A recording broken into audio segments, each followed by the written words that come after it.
What is going on YouTube? It's the one and only the Med Character here, guys, today, bringing you not light platinum. Pretty much the reason I'm not doing light platinum today, even though it is a scheduled day for it, is I still need to do grinding for that game. I still need to do quite a few things for that game, and I'm not in the mood. I should not be up this late doing this stuff, but hey, I do it anyway. But I'm actually here with something that I actually want to talk about. That's the only reason I'm doing an upload today instead of just skipping it, is because there's something I want to talk about. And unfortunately, a lot of you are going to click off the video as soon as I say it, but it is Ultra Sun and Moon discussion. So, everybody who's just left, goodbye. I hope you did enjoy the 4 seconds that you were here. But for the rest of you that did stick around, I hope you will listen to what I have to say, because there's just a few things I want to talk about regarding the very, very, very little information we have involving Sun and Moon. Now, most of what I found today is done through quite a bit of research into the deeper, darker webs. There's been no leaks or anything like that. Some of this stuff I did actually find on the surface, didn't have to look too hard, but some of it I had to go deep and dirty for it. But pretty much we're going to be talking about Necrozma first. I think that'll be our first thing. So basically, if you did not know Necrozma, if you somehow have not realized, Necrozma is fused with the mascots of Sun and Moon, Solgaleo, and all. Even on the Pokemon website, officially recognizes and says it looks as though Necrozma has fused with these two legendaries. What could that mean for this universe, or whatever it says on the website? I don't know the exact quotations. Interestingly enough, Necrozma, if you did not know, is a Prism Pokemon. However, I wish I could show the back sprite on Showdown, but it doesn't fudge and show it. But the back sprite of his head is actually a star. And some people did some looking into this, and they found out that, because they found it weird that he was called the Prism Pokemon, but there was the star on the back of his head. It was kind of weird. There was an example of a star in 2014, I believe it was, where it was a white dwarf which turned into a black dwarf star, which essentially means whenever something becomes a black dwarf star or white, one of those two, it becomes extremely cold, and it's pretty much just a very cold, dark, ominous place, is what it is. There's really not a lot happening there. It's just a negative force. It's not a black hole, but it's like a negative force within the universe. Not saying like feng shui, I just mean literally it's like scientists stare at that and they're like, ooh, shikes. But basically they researched into that, and they found out that that's the reason that they're saying that's what Necrozma is loosely based off of, is because not only does it match the black appearance, but in this specific star, instead of turning into a black hole or something like that, it actually crystallized and became basically a diamond the size of Earth. And diamonds do have very prismatic properties to them, where you can use them as prisms and all that. So that is where we believe Necrozma's origins are from. Now, the interesting thing about that is most stars, now say the star did explode, it would let off a lot of gas. Now, this gas is very colorful to the naked eye.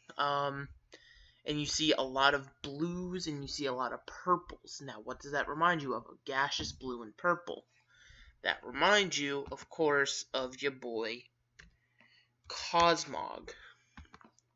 It matches the blue, purple, and all that. So what some people are starting to speculate on is, what if Necrozma was originally a star in space, or this alternate universe that it and both Solgaleo and Lunala came from, was actually just the same thing. They started out as the same thing, however, Necrozma was left as the core of the star, and Cosmog was blown off as the gas, and slowly over the years, it pressurized and it molded its form to fit what it needed, sort of like a Darwinism kind of deal. It's definitely an interesting theory that I saw, because it does make a lot of sense. And then also, a thing that not a lot of people are talking about is Necrozma's ability is actually called Prism Armor. And if you did not notice, Solgaleo and Lunala are wearing it like armor.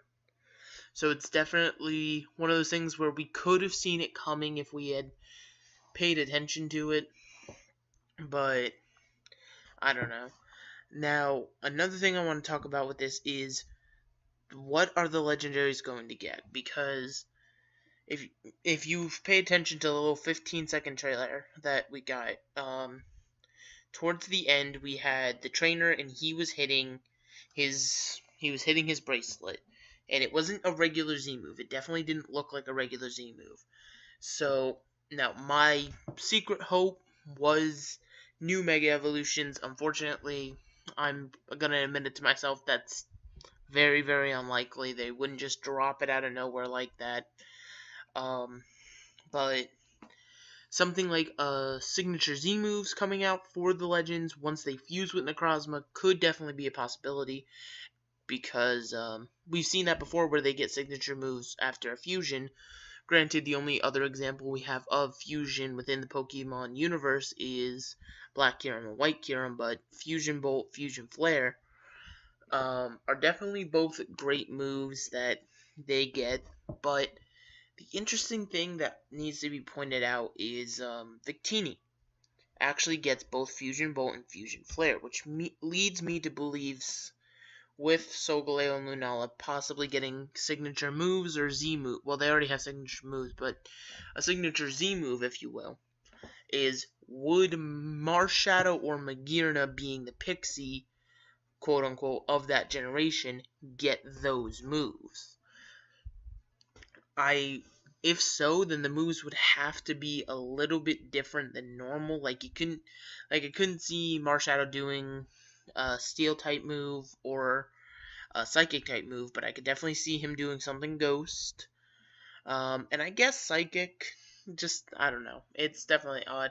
Marshadow's going to be a fun thing to play around with and see how he fits into the story, because it's not just going to get thrown in there, or at least I hope it's not. If it does, I'm going to be highly disappointed, but not a lot you can do. Necrozma, though, with the fusions, is definitely interesting, especially with all the stuff people have been doing about the stars. Now, that's all I have to say about the story, quote-unquote, of the game. Unless I want to break out the whole Solrock and Lunatone event from Sun and Moon, but that's another conversation for another day. The last thing I wanted to speak about was actually how we are obtaining the game. What I believe Nintendo was doing with this late announcement of it is, they can give us details but not give us a demo. They've learned from their mistakes, and they've realized that people data mine the demos. They figure everything out, and even when they think they scrub it and get everything out, there's still something in there that they forgot, and we learn more than we should. However, not only do I believe we're not getting a demo, I don't even believe we're going to be able to for example, for Sun and Moon, you had the option to pre-order and have it downloaded. That way, as soon as it hit midnight on the 18th, you could just turn on your DS and it'd be ready for you to play, which that was an amazing option. I loved that. It was great for somebody like me, where I just wanted to play the game and I was ready to go.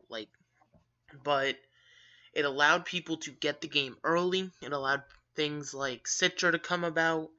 It allowed, for example, I remember sitting there, I think it was the 15th or 16th, and I was sitting there watching my friend play it on his computer, because my computer couldn't run it, so I helped him set up on his. And I was watching, and it was actually playing and working to the full extent, which I can see why Nintendo doesn't want people to do that. Game Freak, Nintendo, whoever you want to say is behind it, because they want everybody to experience the game at the same time, which I think is one of the cool things about them doing a global release on the 17th. But from there, the question becomes, this time around, I don't believe we're getting a demo, and I actually did some looking onto GameStop, Best Buy, and a few other sites. And what you can actually do with these sites now is you can actually buy a download code. So you can go right now and buy a download code, and that'll be your code to download Sun and Moon. That way you can, like, for example, people like me who may be going to college in the fall, but they have a summer job, so they could pay for it now and not have to worry about it when school comes about. That way they can just play the game in their off time. Or like me, as soon as the game comes out, school's going to just have to sit on a back burner for a few days. It's just what I'm going to do. Pokemon is Pokemon to me. But the interesting thing about these codes is it specifically said that I would, like, if I had gone and ordered this code, I would not be able to receive the code until, I believe it said 9 a.m. Central Standard Time on the 17th, which I found very odd.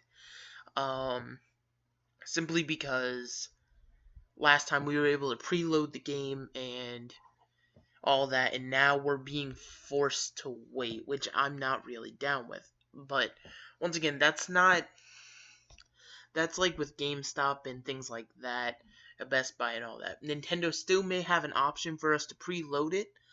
I certainly hope that is the case, because I don't want to sit there and do a download overnight. I want to be up at midnight and playing and just go through, because because here's the thing. When Sun and Moon came out, I know me personally, it took me, I believe, a grand total of 40-something hours to beat the game.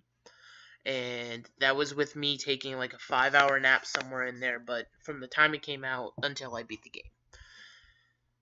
But it wasn't one of those things where I rushed the game, because that's not counting post-game at all. I didn't do the post-game till like a week later. But,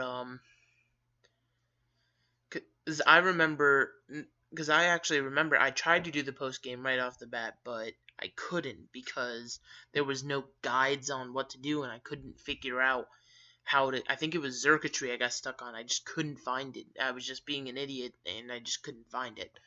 But I was diligent with the game. I focused on every detail. I talked to everyone, but I still just went through the game. That's just what I did. And if I had to sit there and download the game the night of and just wait and wait and wait and wait, that's just going to kind of get on my nerves, and just, I don't know. I'm hoping that we are going to be allowed to pre-download it, but it's not looking too good at the current moment. But then again, we really have no details, because they're really keeping a lot under wraps, which is both good and bad, because it means that we're going to have more surprises down the line versus, but it's bad because we want at least something. We want something to grasp onto. But I just want you guys to think for a second. Without data mines, we would not have found Marini. We would not have found Toxapex. Like, those would have been surprises. We would have... What else would have been a surprise? One of the Ultra Beasts would have been a surprise. I think it would have been Guzzlord. If I remember, no, they did. No, I think they eventually dropped trailers for all the Ultra Beasts. Never mind. But no, it was Necrozma. Necrozma would have been a surprise. There was actually quite a few Pokemon that would have just been a surprise for us, which I think Dewpider, Araquanid, those would have been cool. And just, I don't know. I feel like surprises like that in the game are nice. So I don't know how much they're going to show us for Sun and Moon, but I definitely want at least enough to keep everyone interested and on the ball with it, but not enough to spoil it all. I do like the fact, I actually am enjoying the fact of no demo this time around, simply because it's just going to make it a lot better for everyone. And I'm still grabbing onto that tiny fabric of hope that that's a Mega Evolution we saw in the trailer, but it's probably not. It's a Signature Z move, probably. But, yeah, I've rambled on here long enough. Hopefully you did enjoy my ramble. If you did, make sure to hit that like button down below. Comment a comment on what you think about all of this. And, of course, subscribe if you are new here so you don't miss out on any content on this channel. Hopefully we will be back Friday with Light Platinum. But I guess until next time, this is going to be the Med Character signing out.